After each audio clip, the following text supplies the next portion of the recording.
আলহামদুলিল্লাহি রাব্বিল আলামিন ওয়াসসালাতু ওয়াসসালামু আলা রাসূলিল কারীম ওয়া আলা আলিহি ওয়া সাহবিহি ওয়া আহলি বাইতি আজমাইন।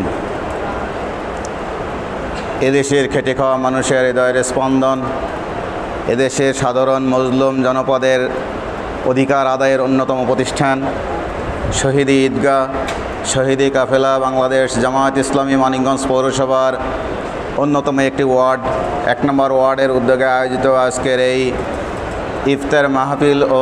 ইফতার মাহফিল পূর্ব আলোচনা সভায় উপস্থিত সম্মানিত সভাপতি, প্রিয় সঞ্চালক এবং অত্র অঞ্চলের মেধাবী সন্তান, মানিকগঞ্জ 3 আসনের আগামী দিনের পার্লামেন্টের সম্মানিত সদস্য প্রার্থী, আমাদের প্রাণপ্রিয় নেতা, কেন্দ্রীয় ঢাকা উত্তর অঞ্চলের অন্যতম টিম সদস্য, সাবেক জেলা আমির অধ্যক্ষ দেলোয়ার হোসেন, উপস্থিত আছেন সাবেক জেলা সেক্রেটারি, বিশিষ্ট আইনজীবী, আমাদের সবার শ্রদ্ধেয় অ্যাডভোকেট আনোয়ার হোসেন এবং পৌরসভা ও জেলার বিভিন্ন পর্যায়ের নেতৃবৃন্দ, আমার একান্ত প্রিয় দিনদার পরেশগার রোজাদার ভাইয়েরা, আসসালামু আলাইকুম ওয়া রাহমাতুল্লাহ। আপনারা সবাই ভালো আছেন?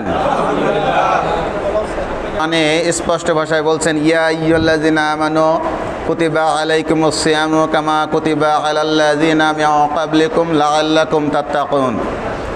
আমরা আমাদের যতটি রমজান এই জীবনে অতিবাহিত করেছি, প্রত্যেকটি রমজানে রোজা এসেছে শুধুমাত্র আমাদেরকে একটা উদ্দেশ্যকে সফল করার জন্য। উদ্দেশ্যটা হলো লাআল্লাকুম তাত্তাকুন। আল্লাহ পাক কি বলছেন? লাআল্লাকুম তাত্তাকুন। আশা করা যায় তোমরা এই রমজানে যদি রোজা পালন করো তাহলে তোমরা তাকওয়া অর্জন করতে পারবা। এই তাকওয়াটা রমজান মাসে রোজা রাখার কারণে তাকওয়া আমাদের অর্জিত হবে। ঠিক একইভাবে আল্লাহ রাব্বুল আলামিন সূরা বাকারার আরেকটি আয়াতে বলছে, ইয়া আইয়ুহান নাসু উবুদু রাব্বাকুমুল্লাযী খালাকাকুমুল্লাযী মিন ক্বাবলিকুম লাআল্লাকুম তাত্তাকুন।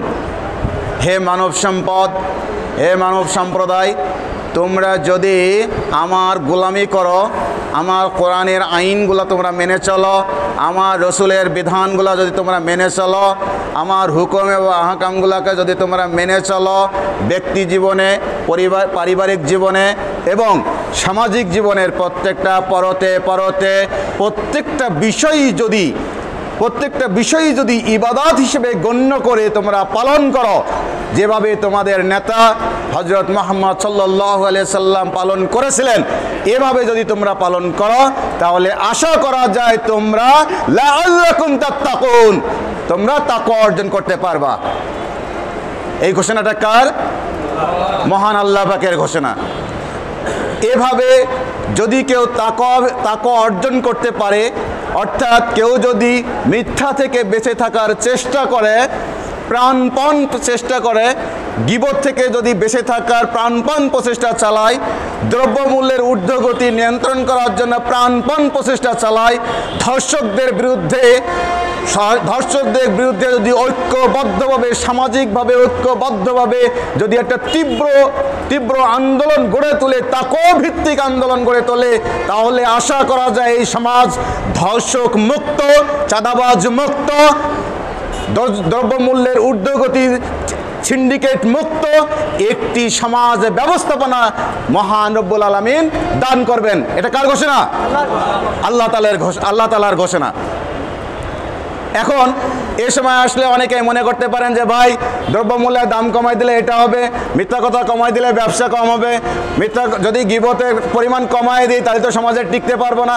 না, আল্লাহ রাব্বুল আলামিন কোরআনে আরেকটা জায়গায় স্পষ্ট করে বলছেন, যদি সমাজ ব্যবস্থাপনায় এতটাই নিকৃষ্ট এবং জঘন্য হয়ে থাকে যে জায়গায় আমার মিথ্যার আশ্রয় না নিলে হচ্ছেই না, আমি দ্রব্যমূল্য না বাড়ালে হচ্ছেই না, ধর্ষকরা প্রকাশ্যে ঘুরে বেড়ায়, আমি দেখি জানি, এরপরে আমার ইমানের তাগিদে বিরোধিতা করতেও আমি অক্ষমতা প্রকাশ করছি, এই অবস্থায়ও আল্লাহ রাব্বুল আলামিন ঘোষণা করছে, আমা ইয়াত্তাকিল্লাহ ইয়াজআল লাহু মিন আমরিহি ইউসরা।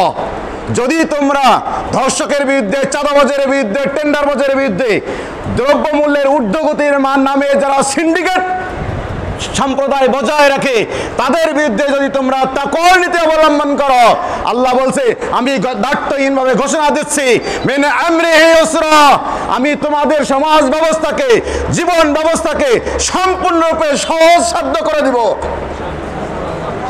এটা কার ঘোষণা? আপনারা কি এরকম একটা সমাজ চান না? আমরা কি এরকম একটা রাষ্ট্রের ব্যবস্থা চাই না? আমরা কি এরকম একটা পারিবারিক ব্যবস্থাপনা চাই না? আমরা কি এরকম একটা ব্যক্তিত্ব চাই না? আমরা কি এরকম একটা পার্লামেন্ট চাই না? আমরা কি এরকম একটা নগর ভবন চাই না? আমরা কি এরকম একটা মেয়র চাই না? আমরা কি এরকম একটা কাউন্সিলর চাই না?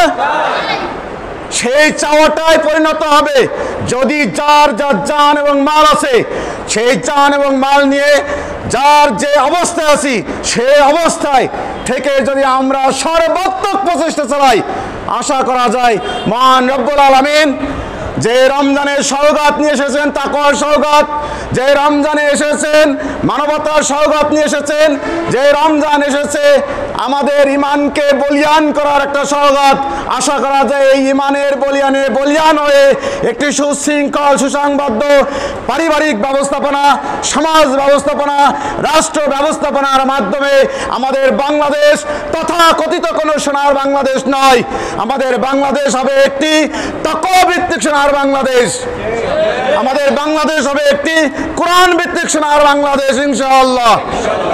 আল্লাহ রাব্বুল আলামিন সেই প্রচেষ্টায়, আগামী দিনের সেই প্রচেষ্টায় আপনাদের সকলকে রমজানের শিক্ষা নিয়ে ঐক্যবদ্ধভাবে ইসলাম প্রতিষ্ঠা করার উদাত্ত আহ্বান জানিয়ে আমার কথা এখানে শেষ করছি। আমা তাওফীক ইল্লা বিল্লাহ। আসসালামু আলাইকুম ওয়া রাহমাতুল্লাহ।